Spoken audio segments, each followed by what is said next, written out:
നിങ്ങൾ എപ്പോഴെങ്കിലും കടകളിൽ 50% പ്ലസ് 40% ഓഫ് എന്ന ബോർഡ് കണ്ടിട്ടുണ്ടോ? ഇത് കാണുമ്പോൾ നമ്മൾ വിചാരിക്കും ആകെ 90% ഡിസ്കൗണ്ട് ഉണ്ടെന്ന്. അതായത് 1000 രൂപയുടെ ഒരു ഷർട്ട് വെറും 100 രൂപയ്ക്ക് കിട്ടുമെന്ന്. എന്നാൽ ബില്ലടയ്ക്കാൻ ചെല്ലുമ്പോൾ വില 300 രൂപയായിരിക്കും. ഇതെങ്ങനെ സംഭവിക്കുന്നു? കടക്കാർ നിങ്ങളുടെ ബുദ്ധിയെ ചതിക്കാൻ ഉപയോഗിക്കുന്ന ഒരു വിദ്യയാണിത്. ഇതിനെ സക്സസീവ് പെർസെൻറ്റേജസ് എന്ന് വിളിക്കുന്നു. ഇവിടെ 2 ഡിസ്കൗണ്ടുകളും കൂടി കൂട്ടി 90% ആക്കുകയല്ല ചെയ്യുന്നത്. പകരം ഓരോന്നായിട്ടാണ് കണക്കാക്കുന്നത്. ആദ്യം 1000 രൂപയുടെ 50% കുറയ്ക്കുന്നു. അപ്പോൾ വില 500 രൂപയാണ്. ഇവിടെയാണ് ആ ചതി ഒളിഞ്ഞിരിക്കുന്നത്.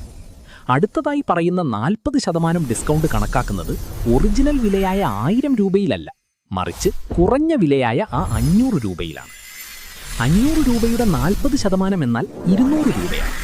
അങ്ങനെ 500-ൽ നിന്ന് 200 കൂടി കുറയുമ്പോൾ ഫൈനൽ റേറ്റ് 300 രൂപയാകുന്നു. 50 പ്ലസ് 40 എന്ന് എഴുതുമ്പോൾ നമുക്കതൊരു വലിയ ലാഭമായി തോന്നും. പക്ഷേ യഥാർത്ഥത്തിൽ നിങ്ങൾക്ക് ലഭിക്കുന്നത് വെറും 70% ഡിസ്കൗണ്ട് മാത്രമാണ്. ഇത് കണക്കിലെ തെറ്റല്ല, നിങ്ങളെക്കൊണ്ട് സാധനങ്ങൾ വാങ്ങിപ്പിക്കാൻ വേണ്ടി കടക്കാർ പ്ലാൻ ചെയ്ത് ചെയ്യുന്ന ഒരു തന്ത്രമാണ്.